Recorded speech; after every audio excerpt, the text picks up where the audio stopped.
নমস্কার বন্ধুরা, কাম্মাস কিচেন আজকে আরও একটা নতুন রেসিপি নিয়ে এসে আপনাদের সামনে জানাচ্ছি। সকলকে অনেক অনেক স্বাগত। আজকে আমাদের দেখাবো চিকেন পকোড়া। তার জন্য আমি কী কী নিয়েছি দেখুন। প্রথমে নিয়ে নিচ্ছি আমি চিকেন। এতে 500 গ্রাম চিকেন নিয়ে নিচ্ছি, বোনলেস চিকেন। বোনলেস চিকেন নিলে পকোড়াটা খুব ভালো হবে। মাংসটা ভালো করে কেটে ধুয়ে জল ঝরিয়ে নিয়েছি আমি, একদম শুকনো। দেখুন একদম শুকনো, এরকম শুকনো মাংস নিতে হবে, জল থাকলে হবে না। তাহলে আমি প্রথমে মাংসটা ম্যারিনেট করে নিচ্ছি পকোড়া বানানোর জন্য। নিয়ে নিচ্ছি আদা, রসুন, কাঁচা লঙ্কা একসাথে বেটে নিয়েছি। নিয়েছি সোয়া সস, নুন, কাশ্মীরি লঙ্কা গুঁড়ো, চিনি, গোলমরিচ গুঁড়ো আর ভিনিগার। আর নিয়েছি একটু সাদা তেল। তাহলে চলুন আমি এটা প্রথমে ম্যারিনেট করে নিচ্ছি।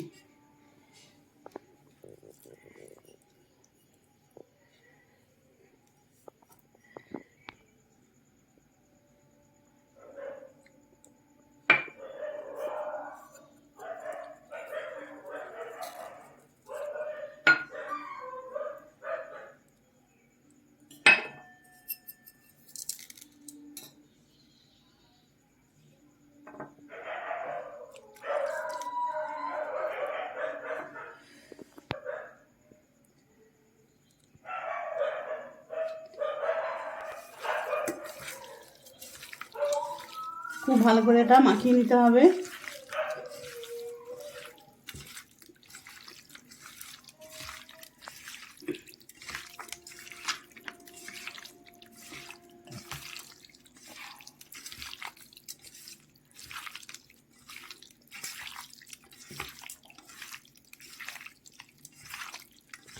চিকেন দিয়ে অনেক আইটেম বানানো যায়, তারই মধ্যে একটা এটা জনপ্রিয় একটা রেসিপি বলতে পারেন। এটা সবারই পছন্দের, সন্ধ্যের সময় খেতে খুব ভালো লাগে চিকেন পকোড়া। আমি যেভাবে বানাচ্ছি ভিডিওটা প্রথম থেকে শেষ পর্যন্ত দেখার অনুরোধ রইল, তাহলে বুঝতে পারবেন আমি কীভাবে বানাচ্ছি।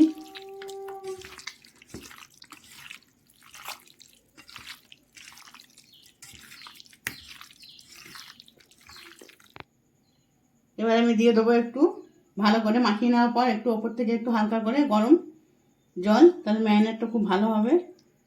হালকা করে, বেশি না।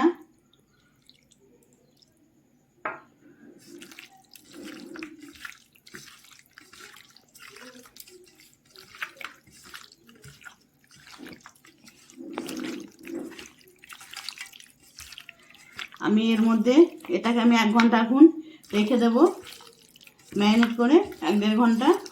তারপর আবার ফিরে এসে আপনাদের দেখাবো। এর মধ্যে আমি আরও কিছু অ্যাড করব, এখন আপনাদের ওটা বলিনি।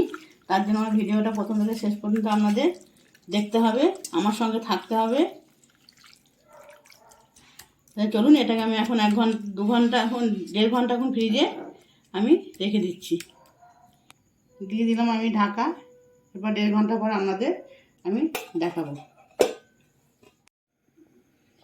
ফিরে এলাম 1.5 ঘন্টা পর। দেখুন অনেকটা কি সুন্দর দেখাচ্ছে এটা। এবার আমি এর মধ্যে কি কি অ্যাড করছি দেখতে থাকুন। প্রথমে দিয়ে দিচ্ছি একটা ডিম।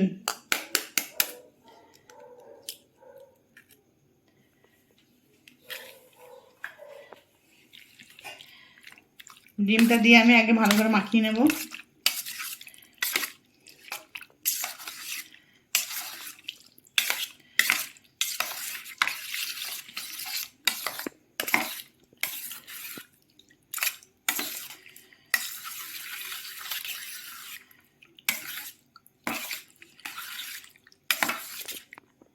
দিয়ে দিচ্ছি কর্নফ্লাওয়ার।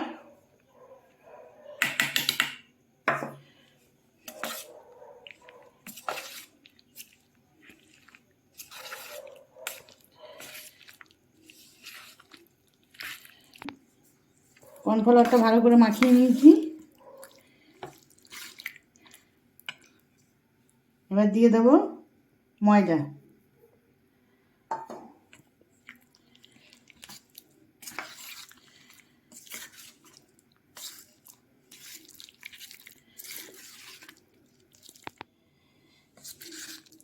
ডিম, কর্নফ্লাওয়ার, ময়দা দিয়ে আমি ভালো করে এটাকে মাখিয়ে নিলাম।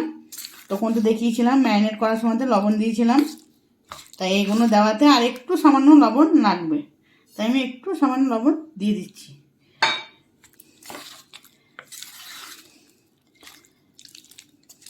এটা আমি আধ ঘন্টা রেস্টে রেখে দেবো।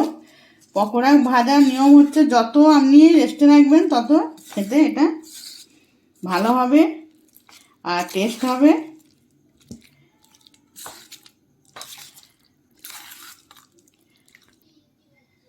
দিয়ে দিলাম একটু বেকিং পাউডার,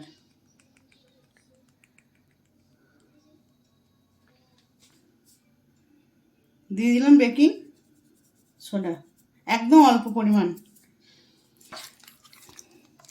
বেকিং পাউডার আর বেকিং সোডা দেওয়ার কারণে পকোড়াটা একটু ফুলে বড় হবে।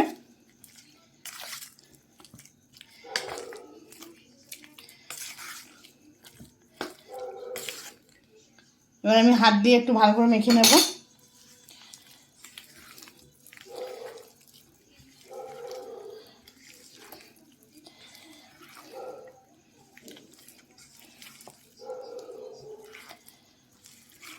দেখুন পুরো শুকনো একদম। এটা যখন তেলের মধ্যে দেবো তখন কত বড় হবে, তার জন্য আমার সঙ্গে থাকুন।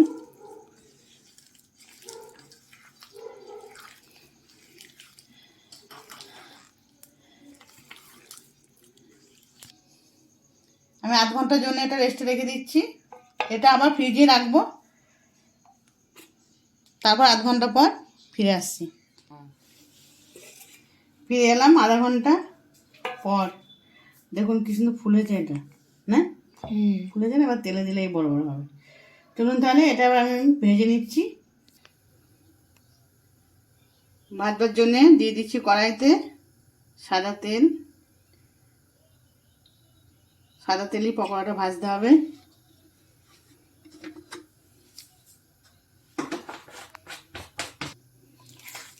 ভাজবার আগে এটা আর একবার চামচ দিয়ে ভালো করে নাড়িয়ে নেব।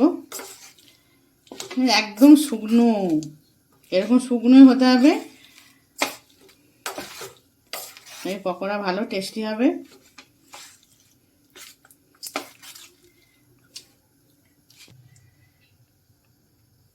আমি একটা একটা করে তুলে আমি দিয়ে দিচ্ছি।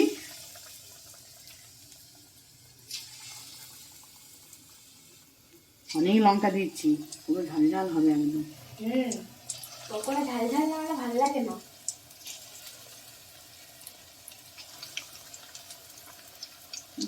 যা টেস্টি হচ্ছে না, এখনই সুন্দর গন্ধ বেরোচ্ছে। গন্ধ বেরোবে তো, সব কিছু দেওয়া আছে না।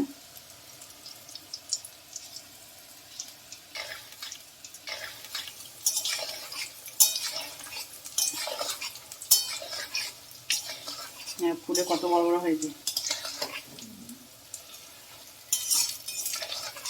এই রেসিপিটা বাড়িতে অবশ্যই একবার বানিয়ে খেয়ে দেখবেন, আশা করি ভালো লাগবে।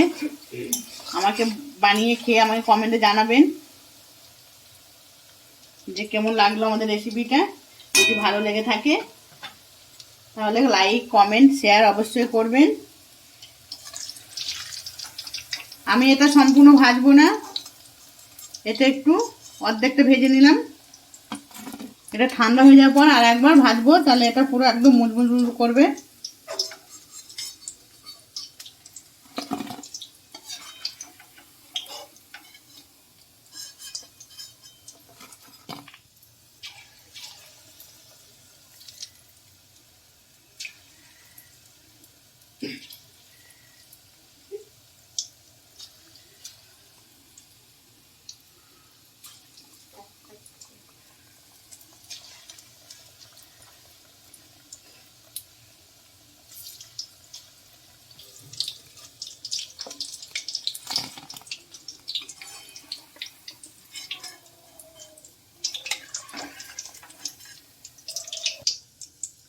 আমি এক এক করে সব ভেজে নিচ্ছি এভাবে।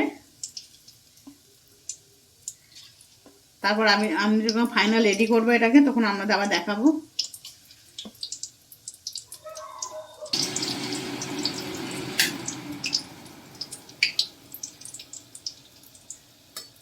একে একে সব ভেজে নিলাম। এই বাবা, এটা আমি হাফ ভেজে রেখে দিয়েছি। এটা আমি একটু ঠান্ডা করব, ঠান্ডা করার পর আবার আমি ভাজবো। আমি গ্যাস এখন অফ করে দিচ্ছি। 10 মিনিট পর এটা আবার রেডি করে নেবো আমি খাওয়ার জন্য। দেখুন কত বড় বড় হয়েছে, মাংস টুকরো কত ছোট ছোট ছিল। যেসব নতুন বন্ধুরা আমার চ্যানেলটিকে এখনো সাবস্ক্রাইব করেননি, করতে এখনো বাকি রয়ে গেছেন, তারা আমার চ্যানেলটিকে সাবস্ক্রাইব করে দেবেন।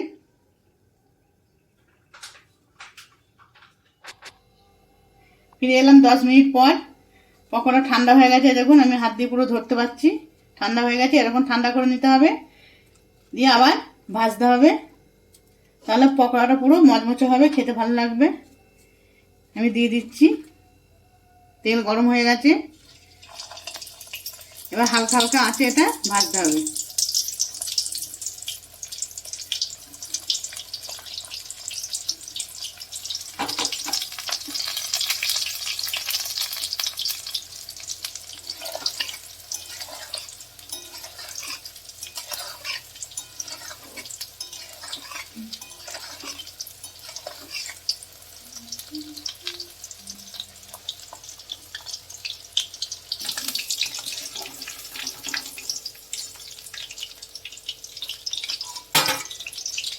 দেখুন পুরো লাল লাল হয়ে গেছে একদম।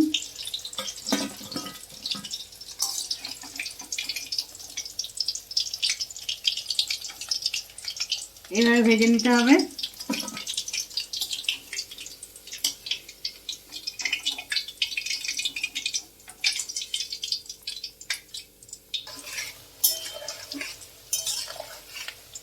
একদম অল্প আঁচে এটা আস্তে আস্তে করে ভাজতে হবে,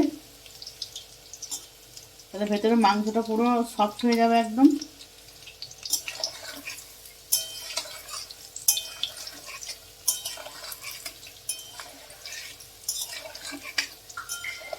হয়ে গেল সব আমার, একে একে ভেজে নিলাম।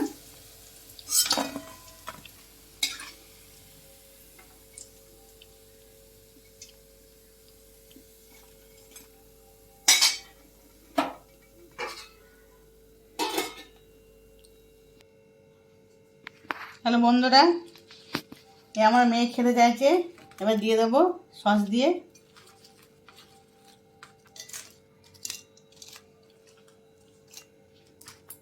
তাহলে বন্ধুরা আজকে এখানে এই পর্যন্ত।